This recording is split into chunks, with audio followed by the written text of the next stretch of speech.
Hi guys, and welcome to Home Theater 101. I wanted to talk about getting too big of a sub. Okay,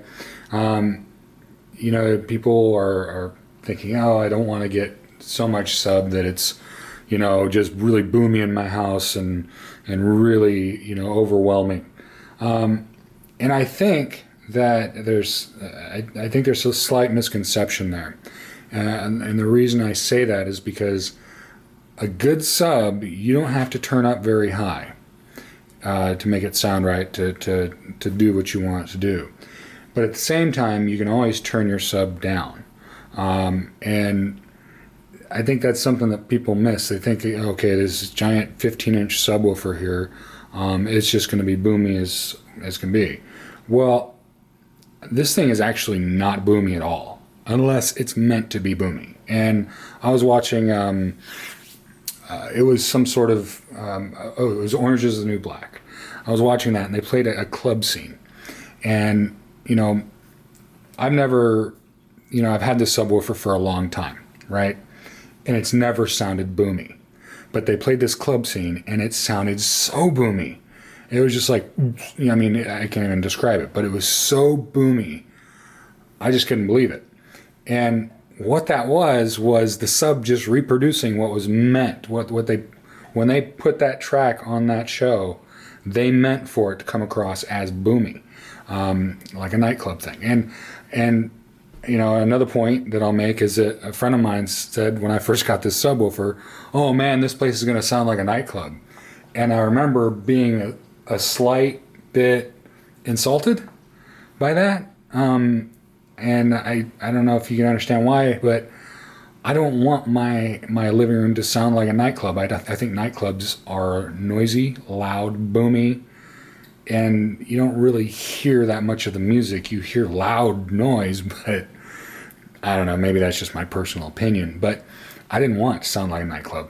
I want it to sound good. I want it to reproduce the frequencies at I don't know, I want it to be accurate. You know what I mean? I didn't want boomy. Anyone can get boomy. What this is controlled subwoofer, controlled low frequency reproduction. Okay, so I listen to basic tracks. I watch the news with this thing. It doesn't boom me out. I'm not thinking about my subwoofer while I'm watching things.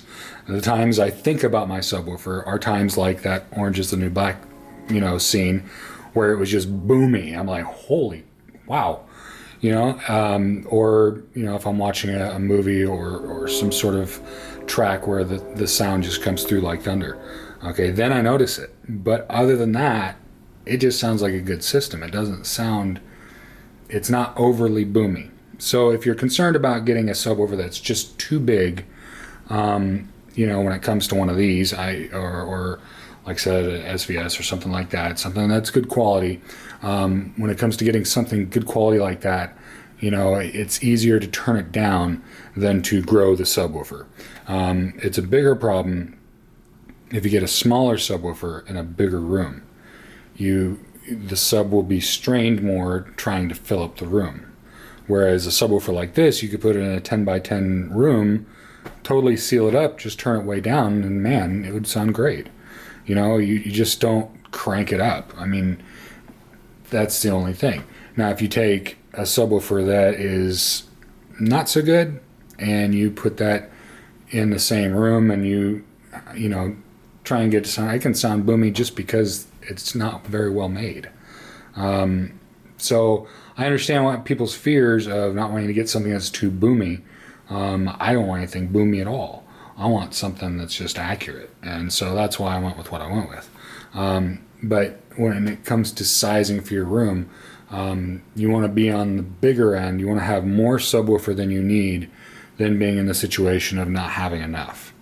So if you've got a really big house, a big open room, and I have a pretty open room. I mean, I've got 1,200 square feet of house that is. None of it's sealed. So basically the sub, if it's going to pressurize, has to pressurize the entire house. So, and that's to say that my setup isn't ideal. This isn't a dedicated home theater room. This is my living room. So I have some obstacles to overcome. But this sub fills it up quite nicely. It's not even working hard. So, but again, you know, size. Don't be afraid of a big subwoofer. I'd be more concerned of whether I'm going to get the sound I want out of the subwoofer rather than is it going to be too much, because you can always turn it down. So anyway, guys, thanks for watching, and please subscribe.